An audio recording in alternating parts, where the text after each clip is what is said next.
take a look at the placement of mini-screw in mandibular buccal alveolus. Interradicular placement between the root.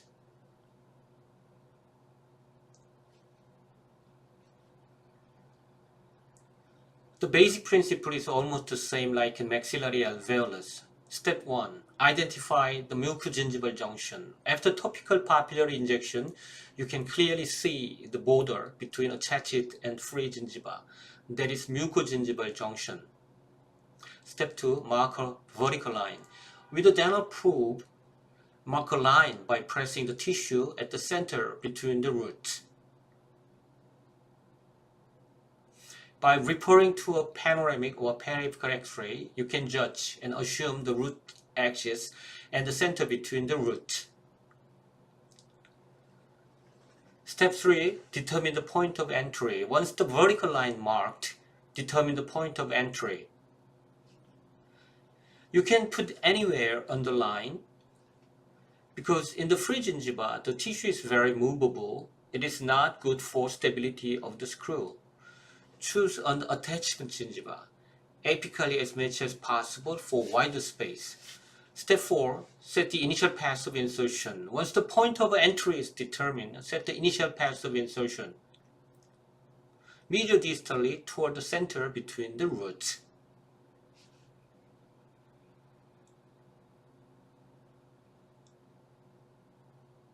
Occlusogingivally, start from the angulation perpendicular to the bone surface. Because there exists a lot of shape variation in the buccal cortex of mandible, care should be taken to prevent slipping of the screw at the initial stage of insertion. Once the initial path of insertion is set, turn the driver clockwise to insert the screw 1 or 2 millimeters. And start turning. Step 5. Set the final path of insertion. Then by reverse turn, counterclockwise, pull back the screw halfway.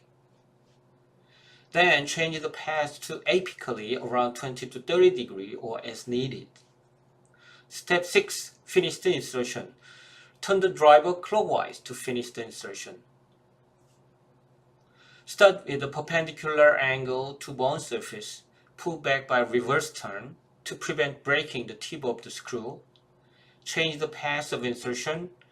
Give angulation 20 to 30 degrees or as needed to apically, then turn clockwise to finish the insertion. Maintain the insertion path straight all the way through. Caution! Never change the insertion path while turning the screw.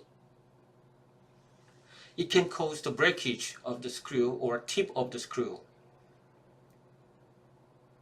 Notice the angulation of the screw to the occlusal plane. You can place the screw with the same manner between 6 and 7 and 4 and 5. But when you try to place a screw in the front between 3 and 4 or 2 and 3, for example, as the space between the root is narrow, you should lower the position to the free gingival area. But in free gingiva, the screw is less stable, or you'd better use so-called closed method. Otherwise, to place an attached gingiva, you should choose screws with small diameter, 1.4 or 1.2 millimeter in diameter rather than 1.6 millimeters. You can put the screw up to 1.4 millimeter in diameter without pilot drilling. But when you choose a screw 1.2 millimeter in diameter, as the lower buccal cortical bone is more dense, without pilot drilling, it is fragile and can be broken.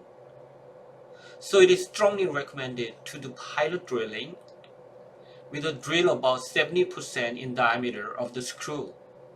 That is 1 millimeter drill for 1.2 millimeter screw before inserting the screw with a drill 1 millimeter in diameter at the point of entry,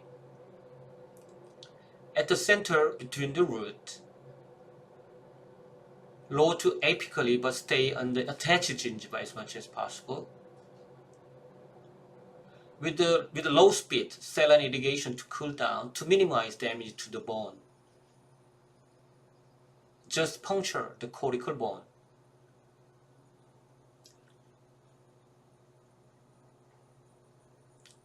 Then pick up a screw 1.2 mm in diameter. Insert the screw at the hole by turning the driver clockwise.